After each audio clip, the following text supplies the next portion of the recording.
Hola, hola, les doy la bienvenida a este encuentro para charlar sobre quemaduras.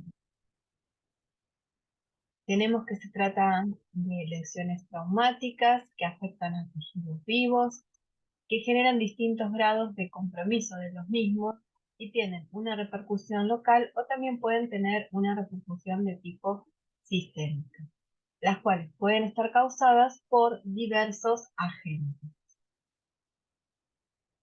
Estos pueden ser físicos, ya sean por las llamas directamente, por líquidos u objetos calientes, por radiación, por corriente eléctrica, o bien también puede ser por frío. Otros agentes pueden ser los químicos o los biológicos. Y las mismas tenemos que tener en cuenta que son de manejo interdisciplinario. En cuanto a la epidemiología, tenemos que es la tercera causa de muerte por lesiones en niños. Tenemos una incidencia de 1 en 1000 por habitantes por año, de los cuales el 40% está representado por niños. El 90% sucede en el ámbito del hogar y el 10% de las quemaduras de estas son graves, teniendo una tasa de mortalidad pediátrica que oscila entre el 8 y el 20%. Y tenemos que tratar de, bueno, todo esto considerado en lo que es la quemadura de tipo no intencional, la cual es de tipo prevenible, genera un alto impacto y después produce una difícil reinserción del paciente que la ha sufrido. Entonces, el concepto más claro que nos tiene que quedar es que tenemos que la mayor parte ocurre, o sea, tenemos una alta frecuencia de quemaduras que se generan en el ámbito del mundo. La etiología en niños puede ser la más frecuente, está relacionada con los líquidos calientes. Luego puede ser por el fuego, por la electricidad o bien por algunas sustancias químicas. Ante un paciente quemado, ¿cómo deberíamos proceder?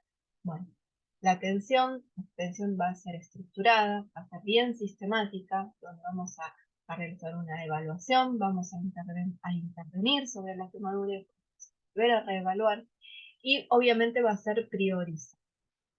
Primero, vamos a priorizar la vida, en segundo lugar la función y en tercer lugar el factor estrés. Va a estar evaluada por determinantes de gravedad que van a estar relacionados con la intensidad de la energía con la que se produjo la quemadura, que puede ser el tipo y cantidad del agente, fuego, líquido, caliente, químicos, la superficie corporal quemada, lo cual vamos a evaluar localización y extensión de la misma, y el tiempo de actuación del agente. ¿Cómo debemos proceder? Obviamente con la regla de los ABC. Vamos a tener en un principio las primeras medidas y evaluación de la vía aérea para luego proseguir con el resto. Las primeras medidas van a ser la seguridad global del escenario, ¿sí? Evitar que prosiga la quemadura. Vamos a tratar de evaluar el agente lesivo. Vemos si hay traumatismos asociados, como puede ser en los accidentes de tránsito, quemaduras eléctricas de alto voltaje. Evaluamos la posibilidad de inhalación de humos e intoxicación con monóxido de carbono y con cianhídrico. El uso de neutralizantes en quemaduras químicas. Vamos a tratar de interrumpir la acción del agente, separándolo de la fuente de energía, y también vamos a tratar de retirar la ropa porque sabemos que esta ropa caliente continúa con la quema. En cuanto a la vía aérea, vamos a buscar signos de compromiso de la vía aérea, como puede ser un llanto disfónico, la presencia de ronquera o de estridor, la presencia de quemaduras faciales con hinchazón progresiva, con quemadura de cejas, de pestañas. Si vemos que el paciente presenta esputo con carbonilla y sibilancias, entonces los signos de compromiso de la vía aérea, nos indican que tenemos que proceder a intubar a este paciente. Intubación obligada va a ser cuando este paciente se encuentra en insuficiencia respiratoria, con un shock persistente, con depresión del sensor. Y una intubación electiva anticipada, que es cuando presenta estridor o disfonía precoz en las primeras 8 horas de la quemadura, cuando tiene quemaduras en cara o en cuero cabelludo por fuego con hinchazón progresivo, porque si no, a posteriori, vamos a tener una gran dificultad para poder intubarlo por el edema. ¿Cómo debemos proceder? Entonces ya hicimos la regla del ABC, las primeras medidas de la vía aérea, pasamos a la evaluación de la respiración, oxigenación y ventilación. Vamos a administrar oxígenos a altas concentraciones, vamos a evaluar el riesgo en quemaduras por fuego en locales cerrados, que va a estar, vamos a poder evaluarla mediante la presencia de vibrisas chamuscadas, esputos con carbonillas, sibilancias, lo cual nos está hablando de lesión por una inhalación. Esta puede llevar a la insuficiencia respiratoria. Entonces, lo que hablábamos antes es la indicación de intubación y ventilación. Otras de las cosas que tenemos que evaluar son los riesgos por quemaduras por fuego en los locales cerrados, donde podemos tener inhalación inhalatoria, lesión inhalatoria térmica, lesión inhalatoria química también, intoxicación por monóxido de carbono, intoxicación por cianhídrico, asfixia por reducción de la CO2 ambiental y metahemoglobina. Otro de los parámetros que tenemos que evaluar es la presencia de quemaduras circunferenciales, que nos pueden dar insuficiencia respiratoria, entonces nos están afectando el tórax. ¿Cómo debemos proceder? Pasamos a la circulación. Vamos a evaluar el riesgo de compromiso circulatorio por hipovolemia que no sea hemorrágica. Sabemos que en las quemaduras perdemos gran cantidad de líquido. Y vamos a considerar si es necesario realizar una vía intraósea, porque tal vez tengamos una superficie quemada muy extensa, muy profunda, y vamos a comenzar con una fluidoterapia inicial empírica aplicando, administrándole cristalóide. Aproximadamente a un tipo 10 mililitros por kilo por hora, si vemos que la superficie quemada corporal es menor al 30%, o de 20 mililitros por kilo por hora si vemos que es mayor al 30%. Lo mismo que si tenemos al paciente de shock, le vamos a administrar 20 mililitros por kilo hasta que logremos estabilizarlo hemodinámicamente. En ausencia de pulso periférico, vamos a tratar de reevaluar si hay algún tipo de hemorragia interna secundario a politraumatismo o intoxicación por monóxido de carbono o por cianhídrico o por olor insoportable. En este caso, bueno, a su vez, otra de las cosas que vamos a evaluar es la presencia de un síndrome compartimental de presentación precoz. Y en este caso, si aparecen signos que nos hablen de la presencia del síndrome compartimental, vamos a tener que realizar incisiones de descarga para poder liberar.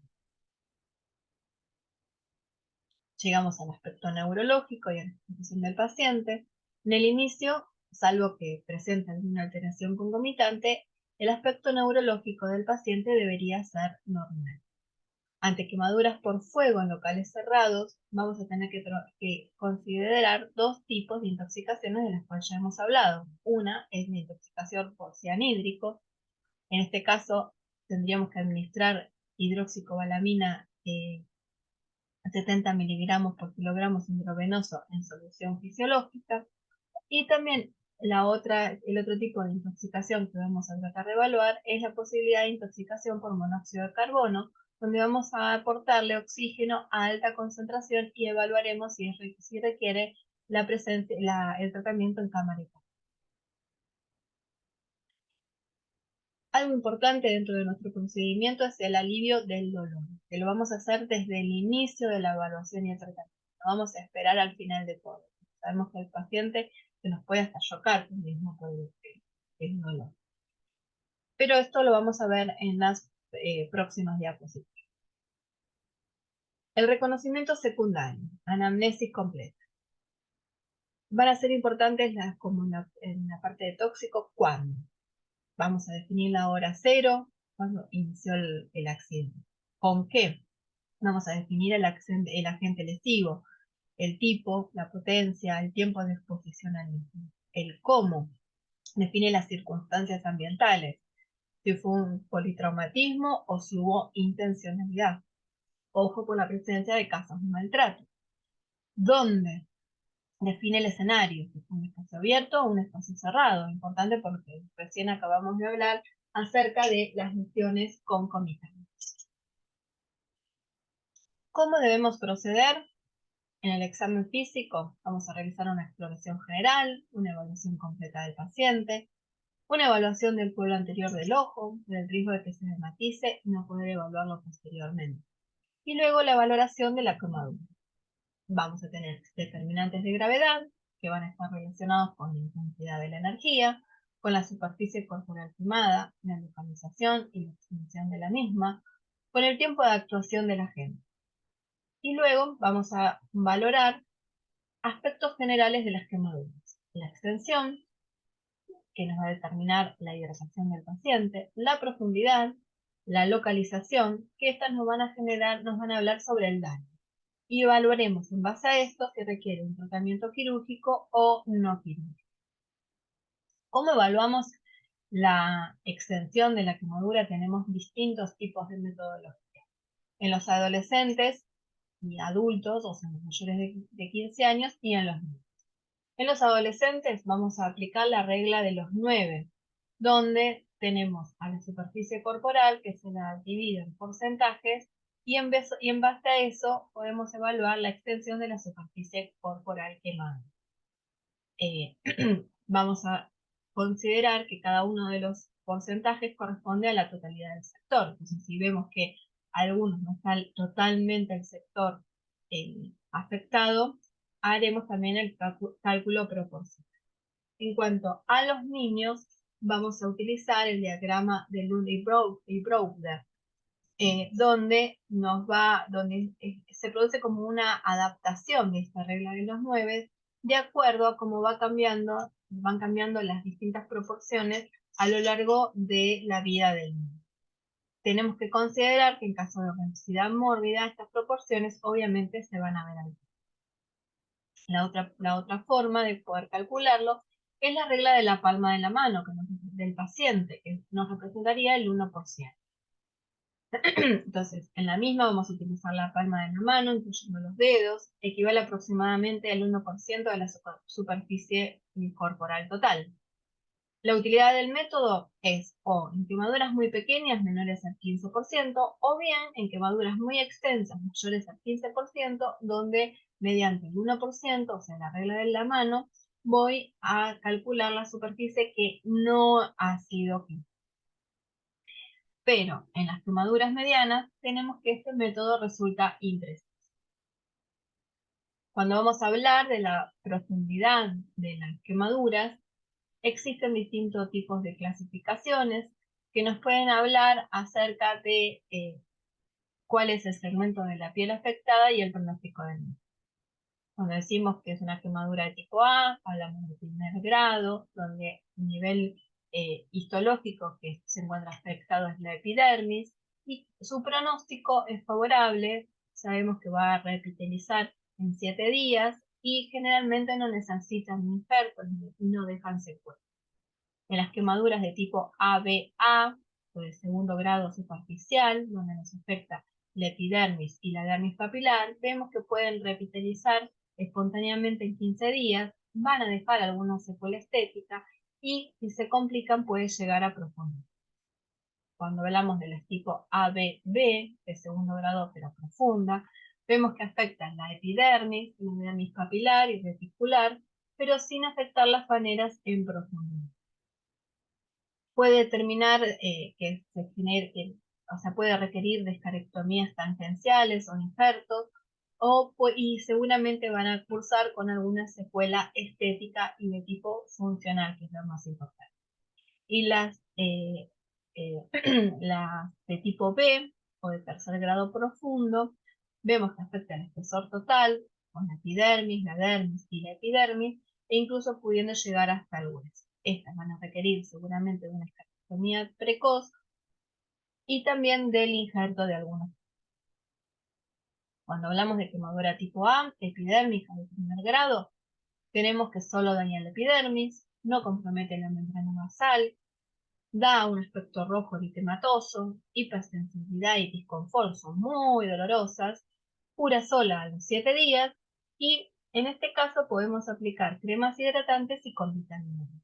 Cuando hablamos de la extenular de tipo A, hablamos de quemaduras de segundo grado parcial, dérmica superficial, daña epidermis y la dermis papilar, producida generalmente por líquidos calientes.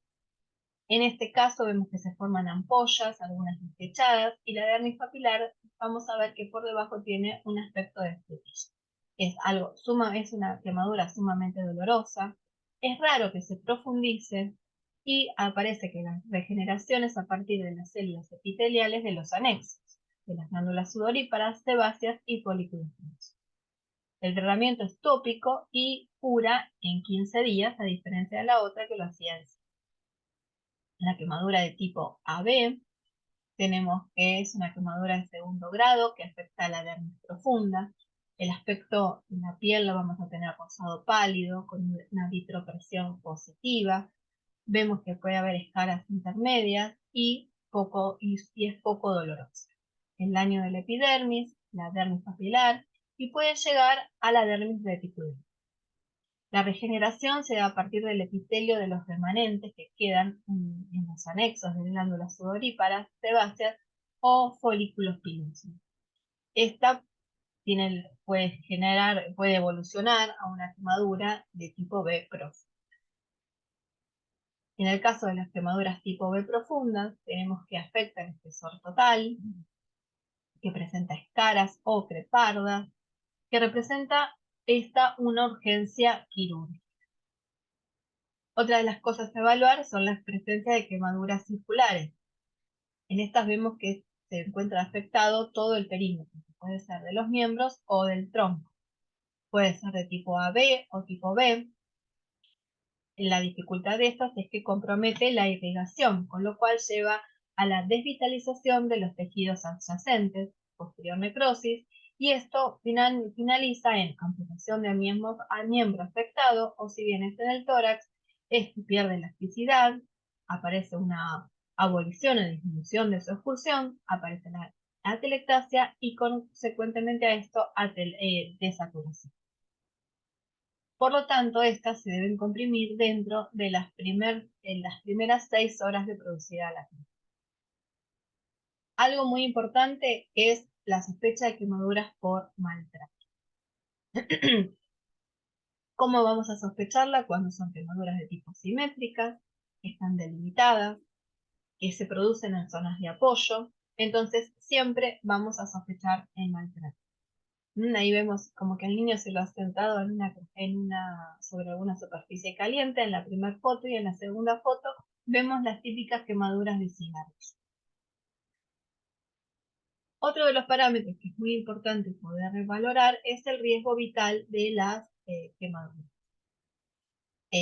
Vemos que hay un índice de gravedad en el cual se calcula por una ecuación donde vemos que es igual a 40 menos edad, más el porcentaje de quemaduras de tipo A, más 2 por el porcentaje de quemadura B, más 3 por el porcentaje de B. Y esto me da la clasificación de las quemaduras y me proporciona un pronóstico. Entonces vemos que cuando el puntaje es de entre 21 y 40, la quemadura es de un grado leve, pertenece a un grupo 1, y el pronóstico es sin riesgo vital. Entonces el tratamiento de esa quemadura va a poder realizarse vía ambulatorio. Cuando tenemos un puntaje entre 41 y 70, tenemos que es un grado moderado, pertenece al grupo 2, donde si bien no tenemos riesgo vital, puede haber algunas complicaciones. Entonces debería quedar en observación internado en un hospital de mediana complejidad. Ahora, cuando tenemos una quemadura entre 71 y 100, estamos hablando que es una quemadura grave con un pronóstico de una mortalidad menor del 30%. Cuando hablamos entre 101 y 150, hablamos de un grado crítico y presentan una mortalidad entre el 30 y 50%. Y cuando tenemos un puntaje mayor a 150, hablamos que la sobrevida es excepcional con una mortalidad mayor al 50%. Obviamente en este caso, en estos últimos 3 casos, nos vamos a derivar a un centro de mayor complejidad y lo vamos a internar en una terapia intensiva pediátrica. En relación al tratamiento, tenemos el tratamiento en tipo local y el manejo hidroelectrolítico, que también es muy importante. Habíamos hablado al comienzo sobre el tema de analgesia, sobre la profilaxis después de hemorragia gástrica aguda, es otra de las cosas a contemplar, la nutrición, la profilaxis antitetánica y la antibiótico-terapia. Estos son todos los parámetros que uno va a ir desarrollando para ver cuál es el tratamiento de las quemaduras. Cuando hablamos de tratamiento local, hablamos en un principio de enfriamiento en las producidas por calor, donde vamos a aplicar apósitos filtro hidrogel, curas húmedas, solución fisiológica o agua. Vemos que si la superficie quemada es mayor al 15%, tenemos que contemplar la posibilidad de hipotermia. Así que vamos a ver cómo mantenemos la temperatura corporal del cuerpo. De este modo vamos a colocar posteriormente una toalla estéril sobre la lesión. Vemos que en la atención prehospitalaria o en el hospital y cuando arribó el paciente previo al traslado al hospital definitivo, no se deben aplicar tratamientos tópicos y conviene evitar el desbridamiento de flictenas excepto en las quemaduras. Cuando hablamos de manejo hidroelectrolítico, vamos a calcular la superficie corporal quemada, vamos a calcular la superficie corporal total y esto me van a definir la cantidad de líquidos que deben infundirse al paciente. Entonces, vamos a tener algunas consideraciones, como puede ser la sobrehidratación, que aumenta la mortalidad. Después, en las quemaduras menores o iguales al 10%, una necesidad de utilizar la vía oral. En las quemaduras mayores al 10%, la vía intravenosa. Si es menor al 20%, la vía periférica, una vía periférica, y si es mayor al 20%, una vía central. El aporte de albúmina solamente lo vamos a realizar en las etapas de resucitación hidroelectrolítica pasadas las primeras 8 a 12 horas de evolución. Las fórmulas son solo estimativas de los aportes, ya que estos se recalcularán según el estado clínico y hemodinámico del paciente, y para ello vamos a considerar la frecuencia cardíaca, la tensión arterial y la diuresis. Gracias a Dios, hoy tenemos aplicaciones que nos calculan todo esto. Las formas de calcularlo teníamos la fórmula de Carvajal-Galveston, donde vemos que en el primer día vamos a aportar 2.000 mililitros por metro cuadrado de superficie corporal, más 5.000 mililitros por metro cuadrado de superficie quemada corporal.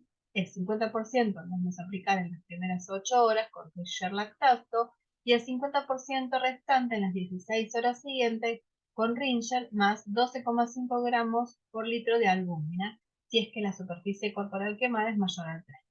Y en el segundo día, vamos que disminuyen un poco los valores, 1.500 mililitros por metro cuadrado de superficie corporal total, más 3.750 por la superficie corporal quemada, pero ya a un ritmo constante, y le vamos a aportar Ringer lactato y 12,5 gramos por litro de albúmina. La otra posibilidad es mediante la fórmula de Parkland o Brook modificada, donde vamos a administrar 2 a 4 mililitros por kilogramo por superficie corporal quemada, considerando el valor máximo como 50%. De este cálculo que hacemos, el 50% lo vamos a pasar en las primeras 8 horas con Ringer lactato, y el 50% restante en las 16 horas, con Ringer lactato. En menores de un año vamos a tener que sumarle las necesidades. Entonces, el manejo hidroelectrolítico, decíamos que vamos a tratar de priorizar la vía oral cuando el niño se encuentra lúcido, con buena tolerancia oral, con quemaduras inferiores al 10%, o cuando no se dispone de una vía intravenosa. Y podemos emplear sales de rehidratación oral. Y la vía intravenosa, vamos a utilizar la fórmula de Parkland, la vamos a utilizar solo en adultos con hasta un 50% de superficie corporal. Y en las niñas la que vamos a utilizar es Galveston o Carvajal, porque nos permite un cálculo preciso del líquido suministrado. Vamos a considerar como 0 la hora en la que se produjo la quemadura. Y después haremos los cálculos de acuerdo a las formulitas que vimos previamente. Recomendaciones en hidratación. La idea es que podamos mantener un ritmo diurético de 1 mililitro por kilogramo por hora. Si vemos que es menor, vamos a tener que aumentar un 10% el aporte en el plan de hidratación parenteral. Y si vemos que es mayor la diuresis, entonces vamos a disminuir un 10 o un 20% el plan de hidratación parenteral. Tenemos que tratar de considerar, de poder pesquisar cuando aparecen signos de sobrehidratación, de sobrecarga hídrica, que nos hablan de hipervolemia, edema agudo de pulmón, o bien profundización de las quemaduras. O sea, se produjo una profundización de las quemaduras y aportamos mayor cantidad de agua todavía de la que la paciente fue tomando. O bien, el bajo aporte, que cuando el paciente está con signos de deshidratación, de hipovolemia, shock hipovolémico, la presencia de necrosis tubular aguda o la profundización de la quemaduras. Manejo del dolor, sumamente importante. Como dijimos antes, es desde el inicio del reconocimiento secundario o incluso antes. Lo tenemos que realizar ante quemaduras previsiblemente dolorosas y específicamente para la primera cura porque sabemos que al paciente le va a ocasionar gran displasia. El uso de fármacos se va a adaptar a la situación respiratoria y hemodinámica del niño y los usos de quienes lo atienden. Cada uno tenemos nuestra respectiva experiencia en cada uno de los centros donde atendemos. En el niño ventilado se recomienda asociar un sedante a la analgesia. Y vamos a valorar y cuantificar el dolor. Eso influye en la percepción del miedo, del prurito y de la ansiedad que puede percibir el paciente. El tratamiento del dolor vemos que puede ser farmacológico, quirúrgico o bien conductual. ¿Cómo podemos evaluar el dolor? ¿Cómo podemos medirlo y cuantificarlo? Bueno, tenemos algunos parámetros fisiológicos, donde medimos la respuesta del organismo al dolor, como mediante la frecuencia cardíaca, la tensión arterial, la presencia de acidosis láctica, que es útil en los casos con alteración endocrinológica. Conductual mide el comportamiento del niño menor de 3 años y va a emplear diferentes escalas. Y autovalorativo, donde vemos que le presentamos a los niños distintas escalas y ellos van mostrándonos dónde se encontrarían. En los estadios del tratamiento del dolor, dentro del tratamiento vamos a evaluar los estadios, el tipo de dolor, el grado de dolor y el dolor de tipo neuropático. Cuando hablamos de los estadios del dolor, vemos que la fase de emergencia o de reanimación se da en las 0,72 horas iniciales. Luego tenemos una fase aguda que va de las 72 horas hasta 3 o 5 semanas después de la quemadura y la fase de rehabilitación, que es el momento del cierre hasta que la cicatriz ha madurado. Cuando hablamos del tipo de dolor, esto nos va a definir el tipo de tratamiento. En dolor relacionado con la intensidad, vemos que si la intensidad es leve, le vamos a dar AINES, si la intensidad es moderada, vamos a utilizar AINES más opioides, y si la intensidad es severa, AINES más opioides que sean más potentes. Cuando el dolor es incidental relacionado con procedimientos invasivos, entonces en ese caso vamos a administrarle ketamina y midazolam. Y si el dolor es quirúrgico, vamos a utilizar anestesia de tipo general. De acuerdo a los grados de dolor, tenemos un tratamiento quirúrgico, que puede ser cobertura con apósitos o vendajes oclusivos, los cuales disminuyen el dolor y proporcionan el cierre definitivo con AUPRI. El tratamiento farmacológico, el dolor de base se mantiene constante y se incrementa en las intervenciones.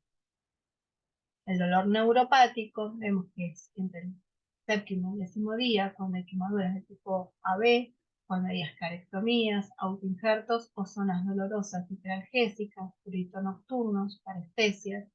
Sabemos que son dolores que alivian con masajes y vendajes con gabapentina. Durante la fase de repitalización para el prurito, vemos que podemos utilizar antihistamínicos impermeables. Ahora bien, algo muy importante también a considerar es la profilaxis de hemorragia aguda gástrica. Las quemaduras graves presentan un riesgo significativo de hemorragia gástrica y de sus complicaciones, entonces debemos realizar una profilaxis precozmente. Vamos a utilizar para ello bucralfato, un antiácido, un anti-H2, omeprazol o bien otros. La nutrición no es menos importante en estos casos, ya que las quemaduras provocan hipermetabolismo e hipercatabolismo con pérdida de peso. Entonces, sabemos que son lesiones que podrán durar más de 24 horas y donde el pico máximo a lo mejor se produce a los 14 días de este tipo de trastorno metabólico, incrementándose así todavía aún más si vemos que hay infecciones o si hay otro tipo de complicaciones.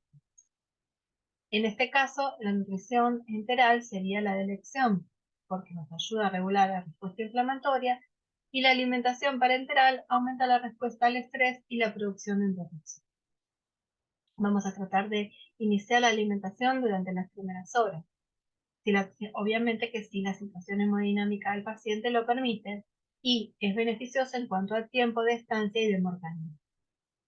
La dieta la vamos a realizar según la superficie corporal quemada. Si tenemos que es menor al 15%, vamos a tener una dieta hipercalórica e hiperproteica, donde vamos a valorar individualmente si precisa aportes suplementarios, enterales o suplementos de vitaminas. Y si en el caso de ser mayor al 15%, la dieta será hipercalórica e hiperproteica con suplementos enterales, vitamínicos y de oligoelementos. En este caso, directamente los suplementos. Las vías de administración será oral, cuando tenemos el grupo 1 y 2. Vamos a considerar la vía enteral si presenta bueno. Transfilórica, vamos a utilizarla en aquellos que ingresan a quirófano 2 o más veces por semana, consumiendo transfilórica. La alimentación de tipo enteral, para aquellos que pertenecen al grupo 3 y 4, donde vamos a administrar por sonda nasogástrica, y parenteral, cuando no se puede llegar a la meta calórica o por intolerancia. También tenemos una meta calórica con la fórmula de Carvajal que se aplica según la edad. Profilaxis antitetánica. Debe considerarse la profilaxis antitetánica en función del estado de vacunación del niño y del riesgo asociado a la quemadura.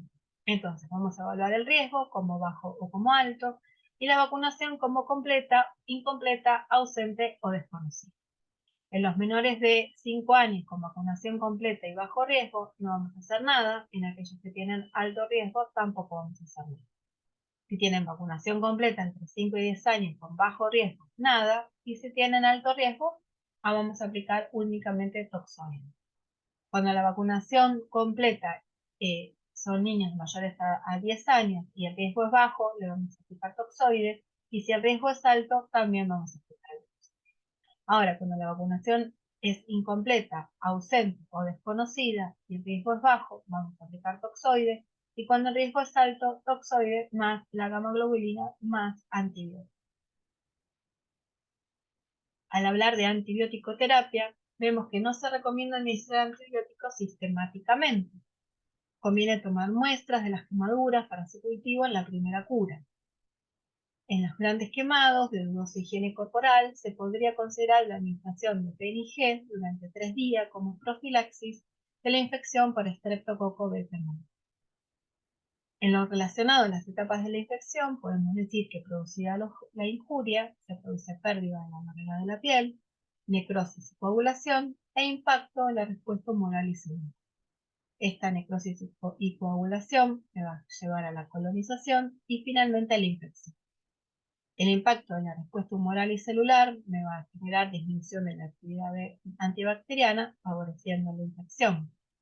Y cuando se produce la pérdida de la barrera de la piel, nos va a favorecer la formación de escaras, lo mismo que por la necrosis y la coagulación, facilitando también la infección. En cuanto a la antibiótico-terapia, vamos a ver que la aparición de gérmenes en el tiempo, tenemos que en las primeras 48 horas aparece el Streptopiógenes y el Staphylo aureus. Entre el tercero y el séptimo día aparecen el Staphylo aureus, el enterococo, la pseudomonas aeruginosa, la Escherichia coli y la Klebsiella. Y entre los días 10 y 14, las cándidas y el aspergillus.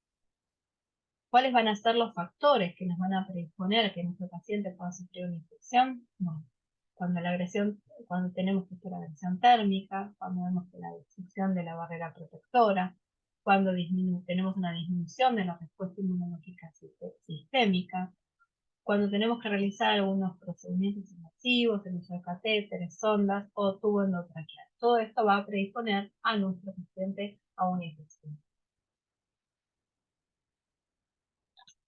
En cuanto al tratamiento, vamos a ver cuál es el progreso.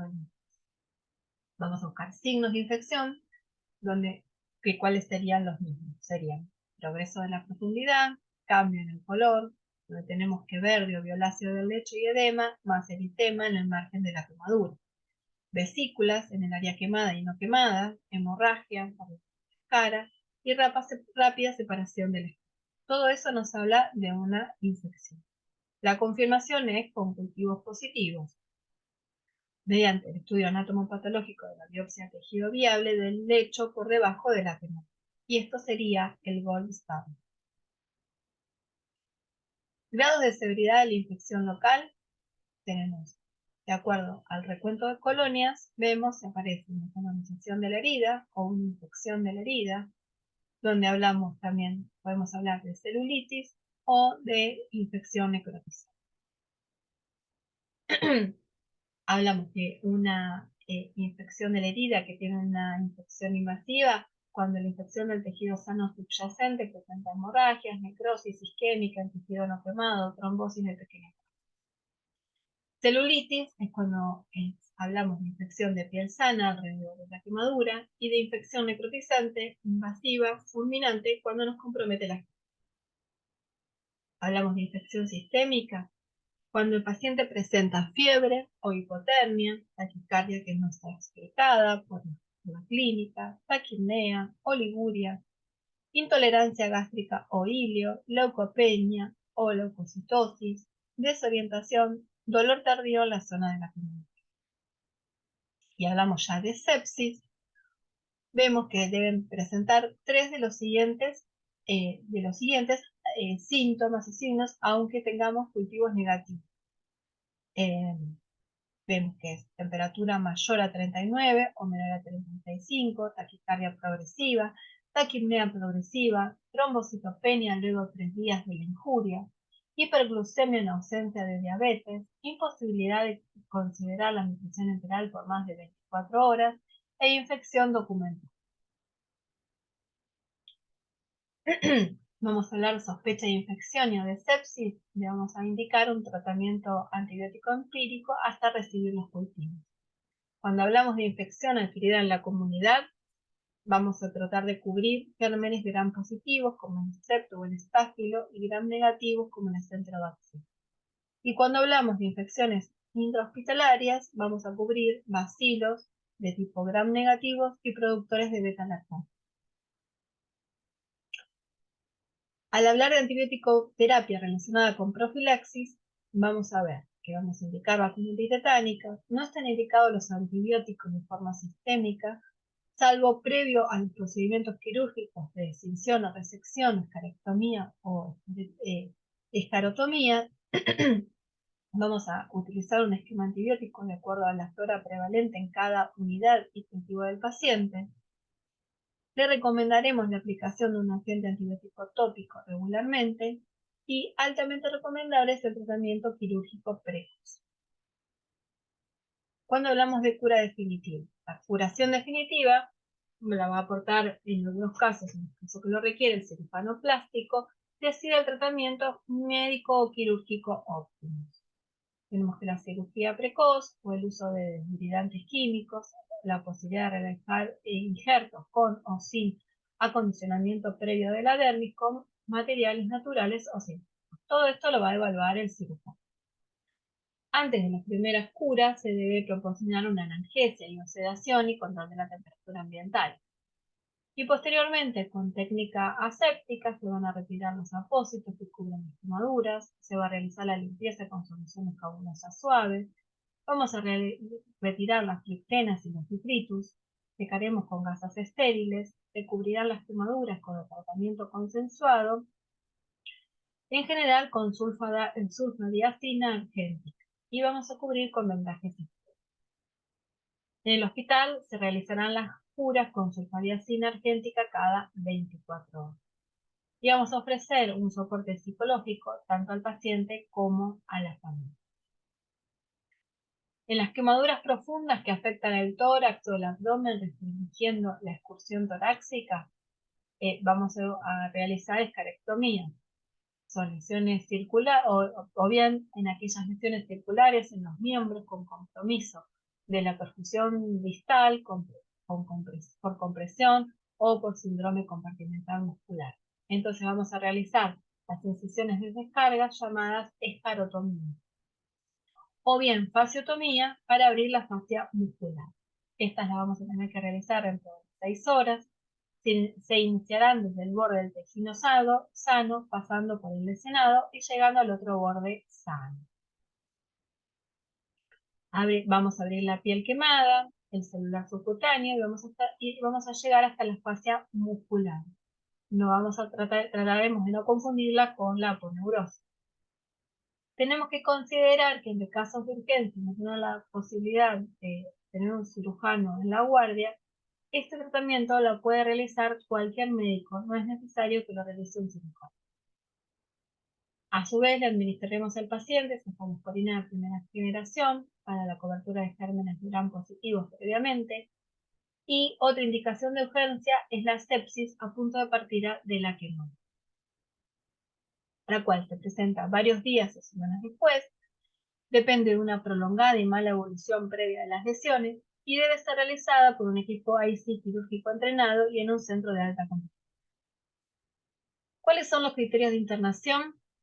Tenemos en quemaduras mayores al 10% de la superficie corporal tipo A o AB, en quemadura en zonas especial, como pueden ser la cara cuando afecta pliegues, zona perianal, zona genital, en quemaduras con zona funcional, que afectan zonas funcionales como pueden ser cuello, articulaciones, manos o pies, cuando tenemos una quemadura de tipo circular, de tipo AB o B, cuando tenemos quemaduras eléctricas o por químicos, cuando tenemos una lesión inhalatoria, cuando la causa es social, por sospecha de maltrato o por casos recursos de la familia, cuando afecta a recién nacidos, cuando tenemos que nuestro paciente tiene enfermedades preexistentes como inmunosupresión, diabetes, desnutrición, o cuando tenemos alguna patología concomitante como puede ser un politraumatismo, que la quemadura se dio en el marco de un politraumatismo. ¿Cuándo lo vamos a internar en un TIP? Cuando el compromiso, tenemos al paciente que tiene compromiso respiratorio, hemodinámico, neurológico o metabólico. Cuando las quemaduras son de tipo 2 o 3 y una superficie corporal quemada mayor al 30%. Cuando la quemadura es de cara y cuello con riesgo de obstrucción de la vía aérea superior. Cuando tenemos una quemadura que está asociada a inhalación de humo. O bien una quemadura asociada a intoxicación por monóxido de carbono. Y también finalmente por un politraumatismo que requiere por sí mismo el ingreso a UCI. A lo mejor no por la quemadura, pero sí por el politraumatismo. Medidas que tenemos que tener en cuenta cuando deseamos trasladar al paciente. Vamos a tratar de mantener la permeabilidad de la vía aérea, vamos a asegurar la producción de oxígeno, la fijación del tubo endotraqueal adecuada. Trataremos de mantener por lo menos 2 vías venosas permeables con sus respectivas bombas de infusión de la solución de hidratación y la medicación vasoactiva que el paciente eventualmente requiere. Obviamente vamos a contar con un plan analgésico adecuado, sonda nasogástrica y vesical funcionante, y es muy importante tratar de conservar la temperatura adecuada a los efectos de evitar la hipotermia. La cura oclusiva de las lesiones deberá reforzarse con material aislante, nylon envolvente o frazadas, tratar de mantener un ambiente térmico no. En niños pequeños puede utilizarse una incubadora de transporte, que sería mucho más sencillo. Entonces, los puntos claves a tener en cuenta cuando nos encontramos frente a una quemadura es determinar la extensión y profundidad de la quemadura utilizando las reglas adecuadas. La extensión nos va a determinar la hidratación y la profundidad el tipo de tratamiento. Luego, las lesiones traumáticas que afectan tejidos vivos que producen alteraciones. Entonces, puede deberse a agentes físicos, químicos o biológicos. Y el método de Lungan-Bower es el adecuado para evaluar superficie corporal quemada en niños. Evite hiperhidratación o deshidratación. Bueno, muchas gracias por su atención, espero que haya sido de ayuda y nos encontramos en el próximo encuentro. Un saludo.